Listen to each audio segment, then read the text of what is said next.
Hatrehoary ny vovoara politika fa hivadika lafim-baovao hafa tanteraka kosa isika. Very olomanga ny tontolon'ny asa fanaovana gazety araky ny efa notanterina teto moa omaly dia nodimandry teo amin'ny 770 taonany i Rakotondrasoava George filoha amboninahitry ny mpanao gazety Zokiolona.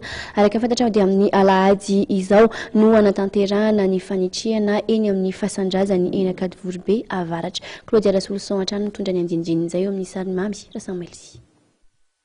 Very olomanga ny asa fanaovan-gazety, very olomanga ny firenena malagasy.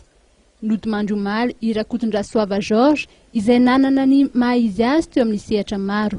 Anisan'ny nampiavaka azy ny tsy fanekena ny didijadona araky ny fijoroana vavolombelona izay nataon'ny zanany. Very olomanga eo amin'ny sahan'ny asa fanaovana gazety ny firenena malagasy nodimandry Rakotondrasoava George filoha amboninahitry ny mpanao gazety Zokiolona.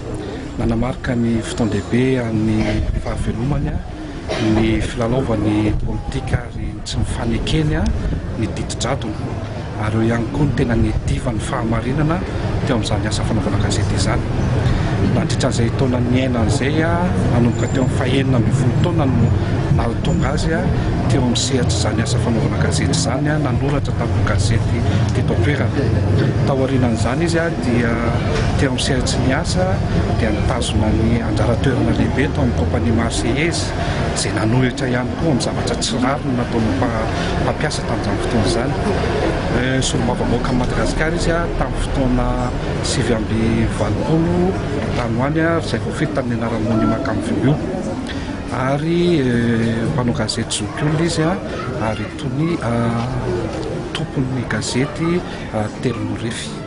Ankoatr'ireo dia fantatra ihany koa teo amin'ny sehatry ny fanatanjahanteny izy. Efa nilalao tao anatin'ny ekipa mpanao baolina lavalava tao Manaritsoa afovoany ary efa mpikambana ihany koa tao anatin'ny federasiony baolina kitra. Raha ny fandaharam-potoana dia hiala ao Manaritsoa afovoany ny nofiny ny sabotsy amin'ny 2 ora tolakandro ary andrasana sy omemboninahitra farany ao amin'ny tranombokim-pirenena malagasy Ampefloha. Ao aorian'ny fangataham-pitaina amin'Andriamanitra ho fialatsasatry ny fanahiny dia hiala ao ny alahady 13 Jona amin'ny 12 ratoandro ary apetraka eny amin'ny fasandrazany eny Ankadivorobe avaratra.